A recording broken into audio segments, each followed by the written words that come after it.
Presenting The Complete Orson Welles and the Mercury Theater on the Air in The War of the Worlds by H.G. Wells. This is Orson Welles, speaking from London. as the third man. Stand by. We'll be on the air in 15 seconds, Mr. Wells. Yes, I know. Stand by, everybody. Mercury Theater on the Air presents Orson Welles as Count Dracula in his own version of Bram Stoker's great novel, Who knows Dracula. what evil lurks in the hearts of men? The shadow knows.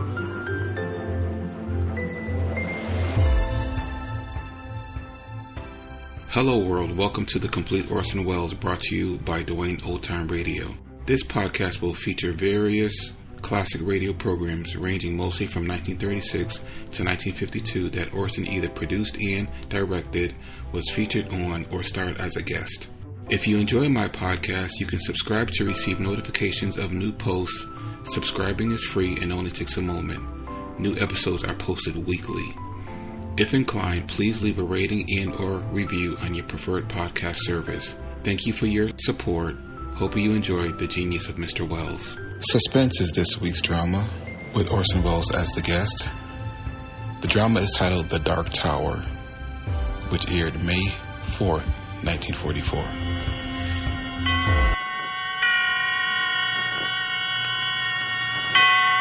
Roma Wines present Suspense.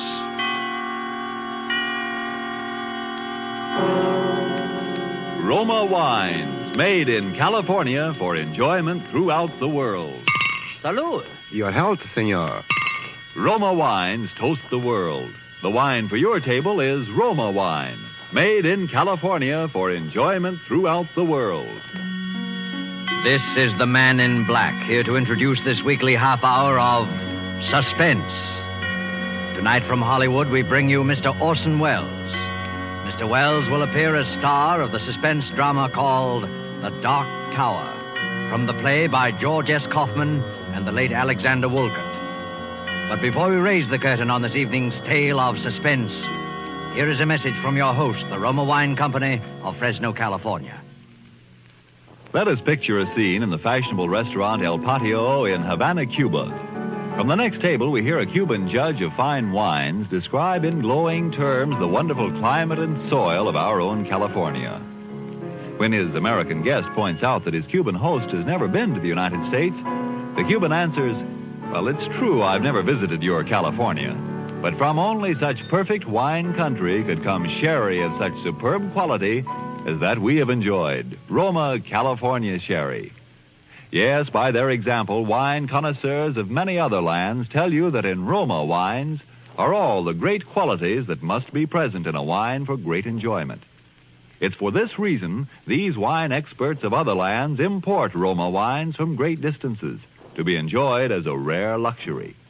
But for you, this luxury of other lands becomes a daily pleasure, because you can enjoy any of Roma wine's many different taste-appealing wine types without additional charge for import duties and expensive shipment from great distance.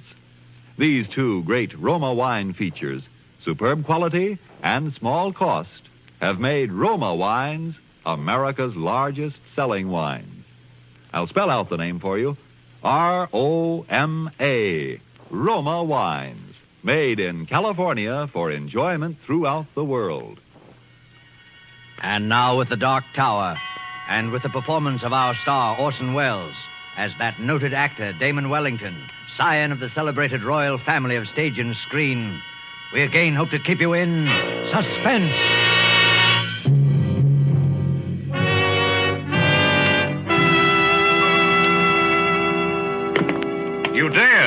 You dare call me a ham. Varlet, I will prove to the world there are no brains within that thick Teutonic skull. I'll cleave it open like an overripe melon. Who thus profanes the rehearsal of my lines? Enter, if thou art man of woman born. I fear thee not. Hello, Damon. Ben Weston, you old son of a gun. I heard you were back from the coast. What news in the Rialto from that cesspool of the arts known as Hollywood? Have they turned my picture to the wall at the Brown Derby yet? No, it's still there. I despise myself for wanting to know, of course. It's marvelous to have you back, Ben, old boy. Seen Jessica yet? Yes, I've seen her. Isn't she looking fine? Feeling better than she has for years, I think. You got a great thing in this play, Ben. Changed quite a bit from the original, of course. Sort of a satire on the family. Perhaps it might be more dignified to say that the family is a satire on the play. Yes, I heard about it. For instance, those lines you heard me declaiming as you ended actually happened to me once, you know. That German, what's-his-name, who directed Macbeth, he called me a ham. And I chased him out of the theater, and for 4 city blocks, in full costume, with a 2-edged sword. Damon. There's a little thing I like in the second act, too. Jessica asked me why I don't stop drinking, and I say, what? Would you have me subsist entirely on food and reach the gargantuan proportions of an Orson Welles? That ought to needle a boy wonder. Hey, Ben? Damon, can't you stop clowning for a minute? Of course I can. Oh, what a rogue and peasant slave. Damon, please. Please be serious. What's the matter, old man? You know as well as I do what's the matter. No, frankly, I can't say that I do. To me, the world looks rather well. Does it? And Jessica feeling better than she has for years. Is she? Well, isn't she? Of course not. How could she be? And why shouldn't she be? Damon, don't you realize there's been a murder? Oh, to be sure, so there has. And a good thing, too, if you ask me. What of it? What of it? Can't you see the thing is hanging over this house like a curse? I hadn't noticed anything hanging over this house, profane or otherwise. And what about Jessica? Oh, I suppose it's bound to upset her a little, but she's really in fine shape, Ben. He's going to be marvelous in this play. There's more at stake in this than a play, Damon. The thing has never been solved. Perhaps it never will be. Perhaps that's just as well. But Jessica can't remember, don't you understand, Damon? She can't remember. Well, then, Jessica can't remember. Listen to me, Damon. I wouldn't mind it if it was just that other people thought she might have done it. But they would do that anyway. But she does. Oh, come on, Ben. I don't believe it. I've talked to her, Damon. I know. Oh, Damon, see. I love Jessica more than anything else in the world. You know that. Yes, Ben, I do. But this way, I couldn't. You couldn't marry a murderess, huh? I just think it'd be rather exciting. Now that you mention it, I rather wish I had. Instead of some of those I did marry. Damon. I'm sorry. Pretty serious to you, isn't it, old man? Did you think it wouldn't be? Well, to tell you the truth, Ben, I hadn't thought about it at all. That's the trouble with being an actor. As long as your part's good, you don't give a hang about the rest of the play. Yeah. You told Jessica? Yes, we had a long talk. How did she take it? You know Jessica. She carried it off, of course. Ben, you know, in spite of all our histrionic bickering, I'm rather nuts about Jessica myself. I know you are, Damon. I have no very fundamental objections to you, either.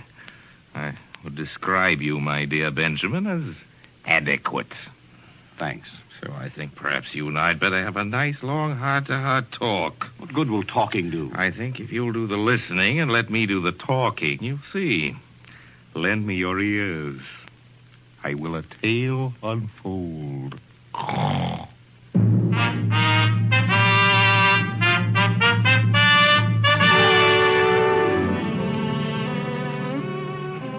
Well, Jessica, as you know, had been in a sanitarium for nearly a year. She hadn't been on the stage in more than 2 years. The Dark Tower was to be her first attempt to work again. All that time. I know it isn't the greatest play in the world, but it has a surefire box office appeal. Jessica needed that to get her confidence back. Well, we were just polishing up a few last-minute changes here at the house. David Torrance, the producer, you know, he was there with us. And, of course, there are the usual little differences. And another thing, Damon. When you kick me in the middle of the second act... Where? You know perfectly well where. Is it absolutely essential that you boot me halfway across the stage? What do you want me to do, pull my punches? That's one of the high spots in the show. It may be a high spot to you, darling, but it's just a black and blue spot to me. Very well. Henceforth, I shall appear for the second act on crutches. You know, Uncle David, that's not a bad idea. Oh, now, Damon, let's be serious. There's a lot of work to do. I'm quite serious. I could throw him at her. You might try throwing me a cue once in a while. The use of having a play if you just make up the lines as you go along. The critics thought my ad-libbing very witty, remember, dear? Oh, Damon, you're such an insufferable ham. A ham? A ham! Me, a ham! Now, children, please. I fail to see why I should permit that little minx to insult me with impunity, David. How dare you speak to me that way? You started it. I did not. You started. You called me a ham. You are ham, ham, ham! Minx, minx, minx! Stop that brawling. But soft. What light through yonder window breaks? It is the east, and Martha is the sun. I quite agree. What? That you're a ham. Gad, I am beset by harpies. David, haven't you any control over these hirelings of yours? Oh, I'm only the producer, my dear Martha. You at least are a member of the family. And you at least can quit? We're terribly sorry, Aunt Martha. We've been a nuisance, I know, and I apologize. Damon, I even apologize to you. Don't be silly, Jim. I've been much the worse, I know, but I've really been terribly keyed up working again, and you know, Ben is coming east for the opening. Love rears its ugly head. Don't be hurried, Damon. It's all right. I couldn't even be angry if he was. Anyway, I'll have a husband to protect me by this time next week. I can lick him with one hand tied behind me. Damon, seriously. I know I owe you an awful lot. Me? I hadn't actually realized how far I'd gone. These last 6 months have been like coming alive again. The play and Ben. Thanks, Damon. Good Lord. Now I think I'll dress for dinner. Let's all go out to the... I'll get it. Aunt Martha, where would you like to go? To a rest home. Hello? Who? No. No, he's not here. He's not here, I tell you. He's dead. Oh, darling, what is it? It was for Stanley. For Stanley? Yes. Never mind, darling, it's all right. Just some fool who didn't know. Of course. Damon, you take David and Martha out to dinner, will you? I think I'll lie down for a little while. Oh, come on, Jess. You mustn't let a little thing like that upset you. I know, but I'm awfully tired. Please. Jessica! You'd better leave her alone for a while, Martha. Oh, I suppose so. It was for Stanley Vance, the husband, huh? Yes. He's dead, you say? You might as well tell him about it, Martha. I was always for telling about it. Well, you don't have to. I'd rather. He was the cause of her breakdown, of course. Should have been an actor. That's why Jessica married him. She married him because he forced her to marry him. Ah. He controlled that girl's mind like some sort of fiendish hypnotist. My dear Martha, I've always said that if Jessica was fool enough to marry a psychoanalyst... Damon, stop playing the heartless brother. You saw what Stanley did to her. I was in Hollywood. Perhaps that's why Damon went to Hollywood, huh? Well, what could one do? She was legally married to the man. She'd listen to no one but him. Here's what happened, David. She went to this fellow to be psychoanalyzed, and in the process, something happened.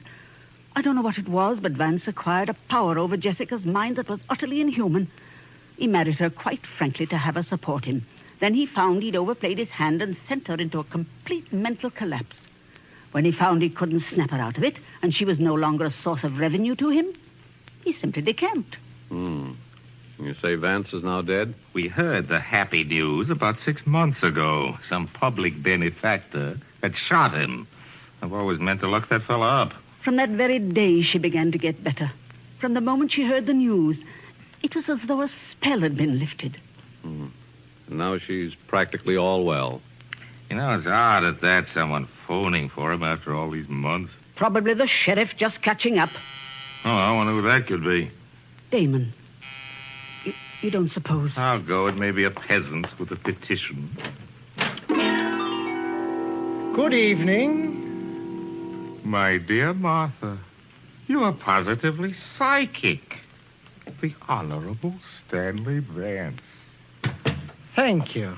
I trust the shock will not be too great. One knoweth not the place nor the hour when the bridegroom cometh, does one? My luggage will be here shortly. Listen to me, Stanley Vance. Good evening, Martha. I regret to arrive so unceremoniously. I have been ill. So we have been told. We have been assured, however, that your illness was fatal. Damon, I thought Stanley. Jessica. My poor, poor darling. Stanley.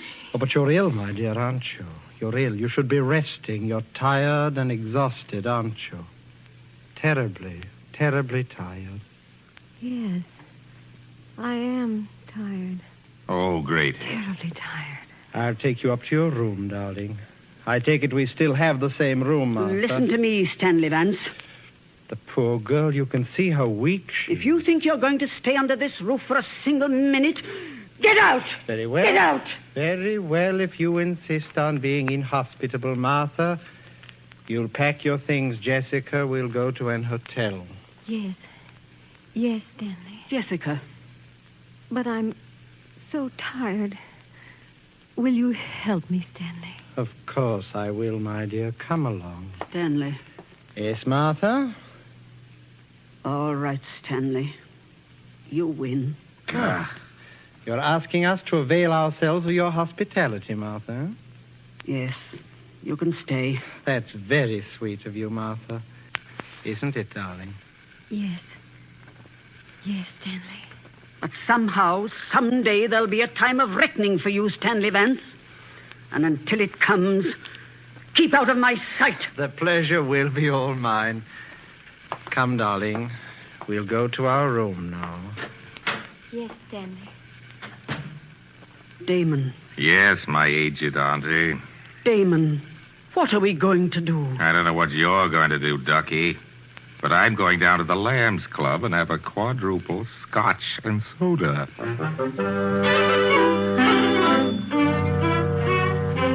You may think it heartless of me, but during the next few days I simply stayed away.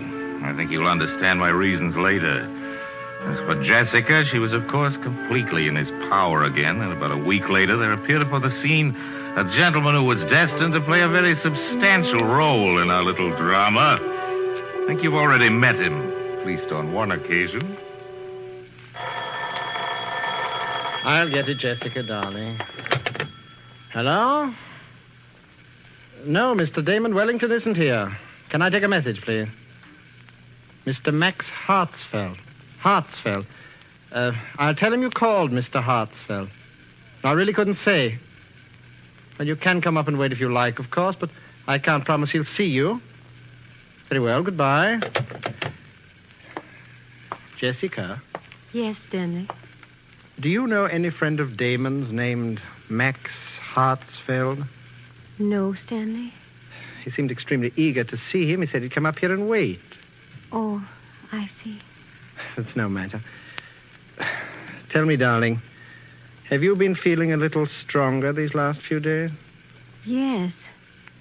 I think perhaps I am, Stanley. But of course you're not ready to go back on the stage again, are you, darling? No. Of course not, Stanley. Poor darling.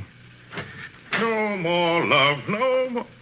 Well, my little lovebirds, how are you two? How are you, Jessica? A little stronger, I think. Am I a little stronger, Stanley? Of course you are, my dear. Jessica, I think you'd better leave us now. There's something I want to talk over with Damon. Yes, Stanley. I'll see you again very shortly, darling. Yes, Stanley.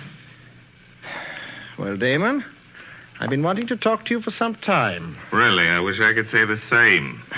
I suppose you realize, Damon, that it's out of the question for Jessica to go on in the play in her present condition. Kind of the point, will you, Vance? I have a pressing engagement with a pin-up girl, and I have got to change into my zoot suit.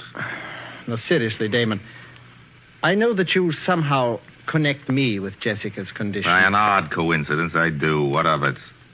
I know it would make you and everyone very happy if Jessica could go on in the play. Aha, the light at last illuminates my addled wits, so it's a shakedown. A shakedown, is it, Stanley? My dear Damon, I really don't know what you're talking about. Look here, my larcenous in-law. I've been shaken down by experts on every conceivable count, including the Mann Act in my time, and I can smell them a mile away. What you propose is that for certain financial considerations, you will leave this happy home, Jessica will recover, and she can go on in the play. The answer is no. There won't be any play without her, Damon. Are you suggesting that my name is not sufficient to draw the suckers? I can get a dozen people to play Jessica's part. Margaret O'Brien, Marjorie Main, Daisy, Agnes Moorehead. Makes no difference to me. Anybody at all. Don't try to bluff me, Damon. After all this build-up, you won't dare go on without Jessica. You little know me, Stinky. You may consider your little farce as having closed on opening night. As for Jessica, I'm very much afraid that she's made her bed, and now she'll have to lie in it. There's no cure for her short of murder with yourself as victim, and I do not propose to put my neck in the hangman's noose. Good night. I think you'll see things my way a little later, Damon. Forbid. By the way, did I have any calls? Oh, yes. Max Hartsfeld called. Max Said he was coming up here to Hartsfeld. wait for you. Good heavens, when? He's on his way now, I imagine. Look, tell him I'm out. Will you? Going to Hollywood or something? Fella's been pestering me all week, wants to buy into the show, and I simply don't want to see him. Oh, he wants to buy into the show. Yes, he does not share your lamentable lack of faith in my talent, Stanley, and he's dying to buy into the show. Does he know Jessica won't be able to appear? Of course he does, you idiot. Everybody does. Don't you read the trade papers? And now good night, repulsive. I have other fish to fry. Toodaloo, flat top. Jessica. Oh, Jessica, my dear. I'm coming, Stanley. Tell me, Jessica, The Dark Tower, the play you were going to appear in with Damon, you have an interest in it, don't you? Yes. Yes, I think I do. An equal interest with Damon? With Damon, yes. How much do you suppose that interest is worth, Jessica? $100,000, I think. $100,000, huh? Yes, that was it. Have you thought about what you're going to do with it now that you can't appear in the play yourself? No, Stanley, I haven't. You see, I'm not at all sure the play will be a success without you, Jessica. I don't know, Stanley. And so it might be wise to sell your share of it before it opens. Don't you agree, Jessica? Yes. Yes, I do agree. And, Jessica, if I could find a buyer, and I think perhaps I can, it might be best if I were to handle the details for you. Don't you think? Yes, Stanley. You handle it. The fact of the matter is, there's a man coming up here this evening, a friend of Damon's, Max Hartsfeld. Do you remember I asked you about him? Yes. It won't be any trouble to you, darling. All you'll have to do is sign the necessary papers. Excuse me. Is this the residence of Mr. Damon Wellington? Mr. Hartsfeld? Yes. Oh, come in, please. Thank you. Mr. Wellington is at home? No, and we don't expect him, but he's discussed with me the reason for your visit, and I think perhaps you and I can reach a satisfactory agreement. And you are... Stanley Vance. I'm Miss Wellington's husband. This is my wife. How do you do? How do you do? I very glad. Sit down, please, Mr. Hartsfeld. May I have your hat and coat? Thank you. And your gloves, please. I'm sorry. It's eccentricity. Perhaps I always keep them on. Oh. Now, Mr. Hartsfeld, Damon tells me that you wish to buy an interest in the new Wellington play, The Dark Tower. Yes, I've been seeking an interview with Mr. Wellington. Yes, so he's told me. However, Damon has very definitely made up his mind not to sell any part of his interest in the play. You are sure of this, Mr. Vance? Oh, yes, quite sure. I had a long talk with him about it only this evening. See, I will not conceal from you that this is a source of great disappointment to me, Mr. Vance. I have such a deep admiration for the talents of Mr. Wellington. I'd ventured in a few previous theatrical enterprises. Now, at last, I hope... I quite understand your feelings, Mr. Hartsfeld, and I think that I may be able to help you. Yes? Yes. You see, Damon owns only half of the Wellington interest in the play. My wife, Miss Jessica Wellington, owns the other half. And we, if the offer were sufficiently attractive... Indeed. You are willing to sell, then, Miss Wellington? Yes, whatever Stanley says. Good. Then perhaps we should get down to details, huh? Yes, Mr. Vance. And Miss Wellington, I'm afraid you will think me very rude. Not at all. What is it? Since the talents of Miss Wellington's brother must be considered the very essence of our bargaining, and since you are acting as her agent in any event, I wonder if she would forgive me if I asked that you and I conclude this part of our business alone, Mr. Vance. Oh, of course. Jessica will understand perfectly. Won't you, my dear? Yes, Stanley. Run along then, darling. I'll call you when we need you. Yes, Stanley. Now, Mr. Vance, I imagine you will wish to know a little more about the man with whom you're dealing. Here's my card. I'm staying at the Waldorf. I've written the room number on the card for you. Oh, there's no need, really. Yes. But before we discuss terms, there is one other thing. Yeah? I wonder... You do not know me, do you, Mr. Vance? Know you? You do not know why I've been looking forward with such pleasure to an interview with you. Alone. I know. It's very simple. It's very simple, really, Mr. Vance. It's just that I'm going to kill you. To kill me? Really, Mr. Hartsfeld? With these two hands. And before you die, I want you to know the reason. Jessica. No.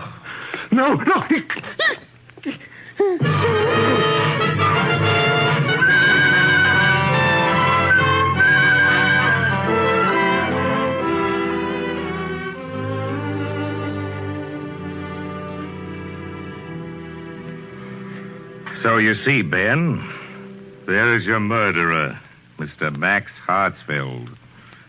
And I hope you're duly grateful to him. An elusive fellow, Hartsfeld. The police have been trying to find him for 2 weeks. They never will. Left no fingerprints, you see. He always kept his gloves on. It's an eccentricity. Damon, wait a minute. Do you mean you? My dear Muttonhead. Listen, darling, the whole thing's perfectly clear. It's as plain as the putty nose on Max Hartsfeld's face. I still can't get it into my head. Benjamin, if you don't know who Max Hartsfeld is by now, you are the only person within the sound of my voice who does not. You mean you impersonated... Then it wasn't Jessica. Jessica? She never could have done it.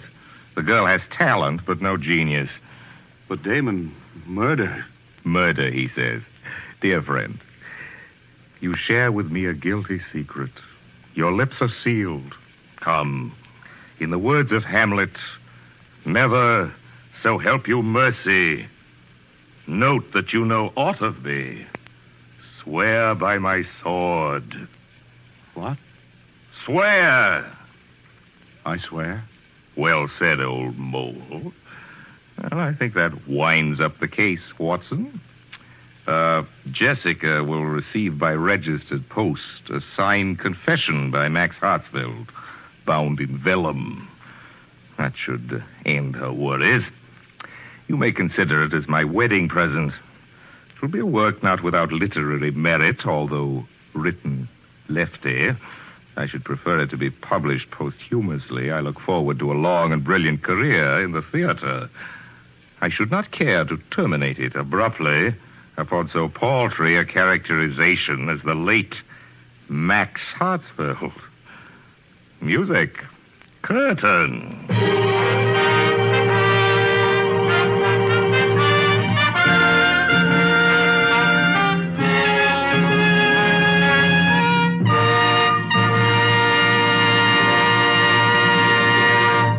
And so closes The Dark Tower by Alexander Woollcott and George S. Kaufman, and starring Orson Welles, tonight's tale of Suspense.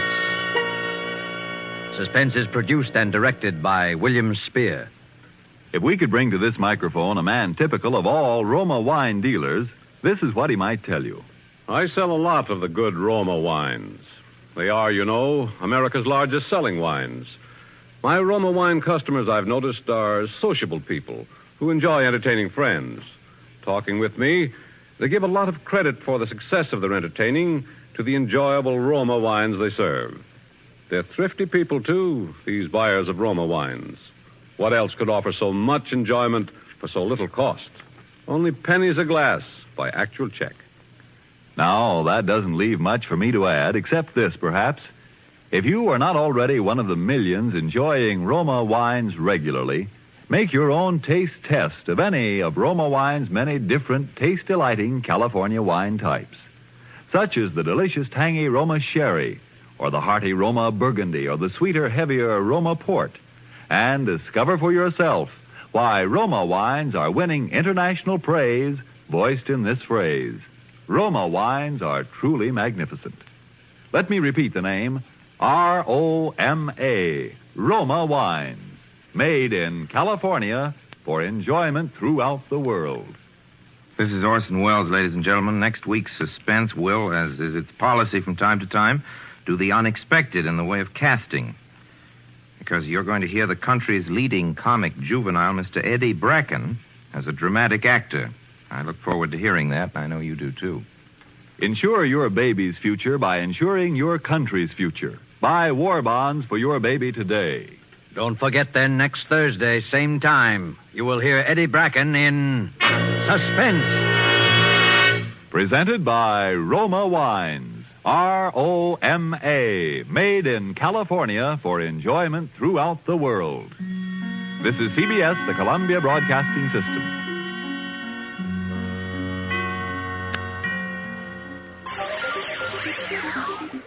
Thank you for listening to and showing your support for my podcast. If you would like to receive notifications of when new episodes are posted, please subscribe to my channel. Subscriptions are 100% free, and they really help me get an idea of how I'm doing.